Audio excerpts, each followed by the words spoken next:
Une double cérémonie de présentation de vœux ce lundi à l'Assemblée nationale.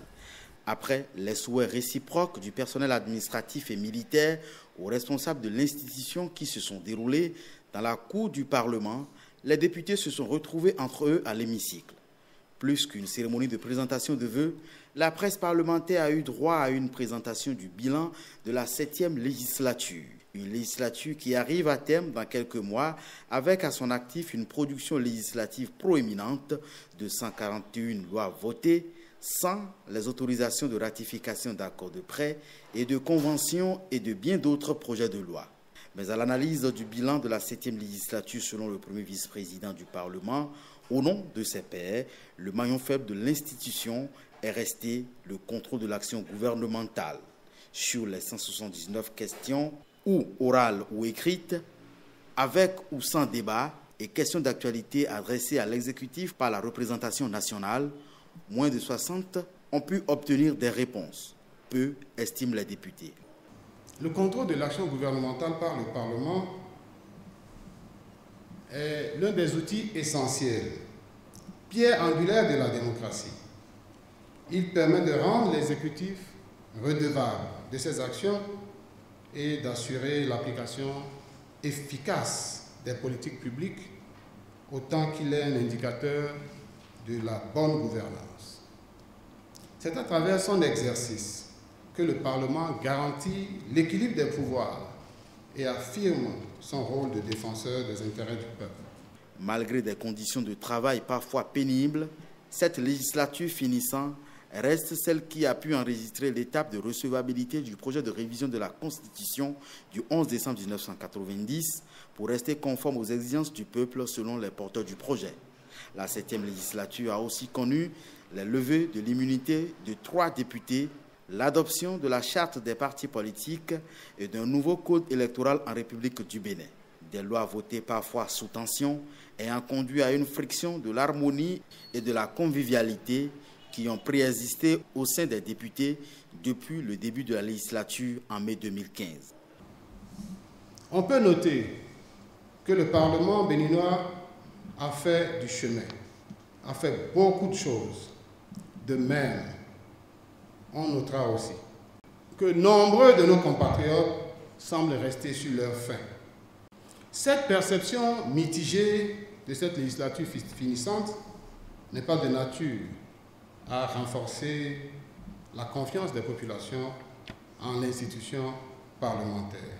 Vous connaissant, Monsieur le Président, je suis persuadé que vous saurez mettre pour le reste du temps de la présente législature davantage vos qualités de grand homme au service de la représentation nationale pour que nous puissions relever les défis qui nous attendent.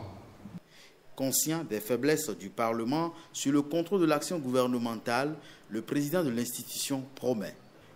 En novembre 2016, j'ai mis en place un comité chargé de faire des propositions concrètes sur la gestion du contrôle parlementaire de l'action gouvernementale.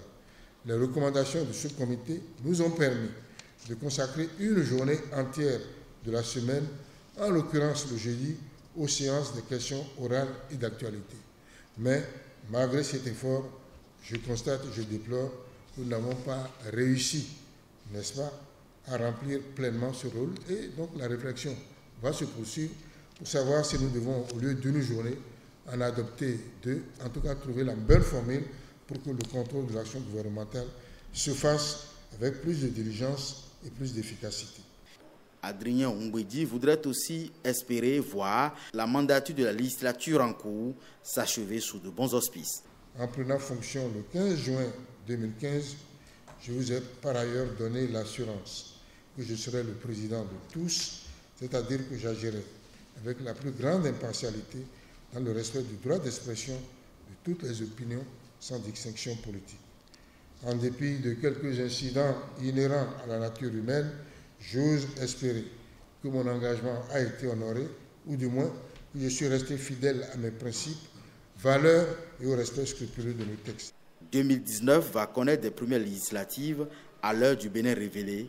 Le président de l'Assemblée nationale souhaiterait que ces élections se déroulent dans la paix et dans le respect des institutions du pays. Les élections sont généralement des moments de forte tension et d'incertitude où les risques de violence demeurent élevés. Je voudrais me permettre de nous rappeler notre impérieux devoir de nous engager pour la paix à travers nos comportements et nos déclarations et ne jamais laisser aucune place ni aux intérêts personnels ni aux calculs politiciens. Je nous engage donc à veiller au respect scrupuleux des lois de la République, à promouvoir la paix, la cohésion nationale, le patriotisme, le dialogue, la tolérance et la courtoisie. Que les actes que nous poserons au cours de cette nouvelle année plutôt contribuent effectivement au rayonnement de notre Parlement et au renforcement de notre démocratie. Je forme le vœu particulier pour chacune et chacun d'entre vous d'une bonne campagne électorale dans quelques mois et d'une brillante réélection à l'Assemblée nationale. Bonne et heureuse année 2019. La présente cérémonie de présentation de vœux va rester la dernière de la 7e législature, appelée à disparaître d'ici la fin du premier trimestre de 2019.